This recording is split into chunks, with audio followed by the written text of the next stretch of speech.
বেণীমাধব, বেণীমাধব, তোমার বাড়ি যাব। বেণীমাধব, তুমি কি আর আমার কথা ভাবো? বেণীমাধব মোহন বাঁশি তমাল তরুমূলে বাজিয়েছিলে। আমি তখন মালতী স্কুলে ডেস্কে বসে অঙ্ক করি। ছোট্ট ক্লাস ঘর, বাইরে দিদিমণির পাশে দিদিমণির বর।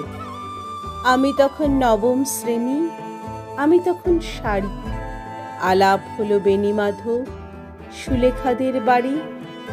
বেণীমাধব, বেণীমাধব, লেখাপড়ায় ভালো, শহর থেকে বেড়াতে এলে আমার রং কালো। তোমায় দেখে এক দৌড়ে পালিয়ে গেছি ঘরে। বেণীমাধব, আমার বাবা দোকানে কাজ করে। গুঞ্জে অলি গুঞ্জে তবু ফুটেছে মঞ্জরি। সন্ধেবেলা পড়তে বসে অঙ্কে ভুল করি। আমি তখন নবম শ্রেণী, আমি তখন 16। ব্রিজের ধারে বেণীমাধব, লুকিয়ে দেখা হলো।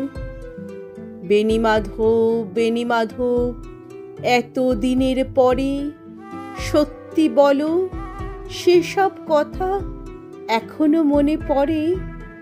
সেসব কথা বলেছ তুমি তোমার প্রেমিকাকে? আমি কেবল একটি দিন তোমার পাশে তাকে দেখেছিলাম আলোর নিচে, অপূর্ব সে আলো। স্বীকার করি দুজনকেই মানিয়েছিল ভালো। জুড়িয়ে দিল চোখ আমার, পুড়িয়ে দিল চোখ। বাড়িতে এসে বলেছিলাম ওদের ভালো হোক।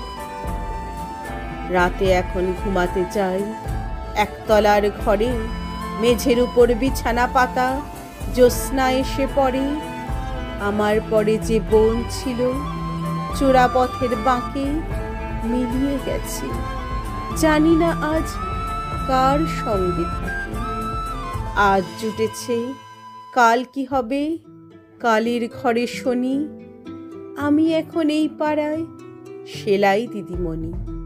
তবু আগুন বেণীমাধব, আগুন জ্বলে কই। কেমন হবে আমিও যদি নষ্ট মেয়ে হই?